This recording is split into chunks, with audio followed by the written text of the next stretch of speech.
J'ai testé la classe business de Vietnam Airlines et clairement j'étais choquée de la qualité du service. Le vol a duré plus de 10 heures, mais au moins on avait boisson à volonté et surtout un repas et un petit déj. J'avais le choix entre plusieurs entrées et plats et moi je suis partie déjà sur un foie gras. Bon, mon éthique en a pris un petit coup parce que de base je boycotte un peu ce type de plat, mais bon, on va faire une exception avec une salade et une soupe de lentilles. La salade, bon, c'est classique, c'est du sachet avec de la vinaigrette à côté, rien de fou. La soupe par contre elle est délicieuse, bien relevée et assaisonnée avec ses croûtons, c'est validé de fou. Le foie gras, franchement, j'étais étonnée parce qu'il n'était pas gras. Enfin, j'ai pas eu cette sensation de lourdeur quand je l'ai mangé et il est passé crème. Non, franchement, l'entrée, elle est calée, hein. Je lui mets un petit 7,5 sur 10. Ensuite, le best, le plat, j'ai choisi le filet de bœuf avec ses patates et ses haricots verts. Et là, c'était une masterclass. La viande, elle était si tendre et délicieuse. Aucun assaisonnement à remettre. J'ai été deg de ne pas l'avoir eu plus. Les accompagnements sont très bons, mais moins relevés que cette viande. Mais la quantité et la qualité proposées sont franchement bluffantes, hein. Enfin, on a le plateau de fromage et de dessert qui était très conséquent. Comme bonne française, je n'ai pas pris de fromage.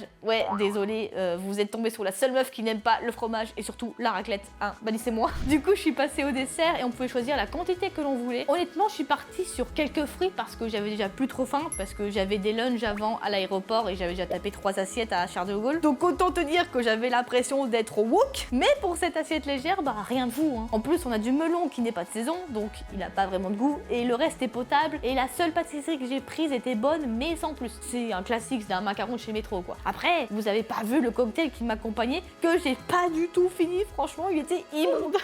Voilà, ça m'apprendra à vouloir tester tout et n'importe quoi. Du coup, je note le repas global un bon 8 sur 10 quand même, hein. On n'est pas sur un gastro, mais je me suis régalée et le personnel il est toujours là pour toi, pour que tout se passe bien. Et vous savez quelle compagnie que vous avez déjà voyagé et surtout mangé pendant? N'hésitez pas à suivre car je vais vous tester plein d'autres choses pour que vous choisissiez la bonne compagnie si un jour vous voulez faire un plaisir en business.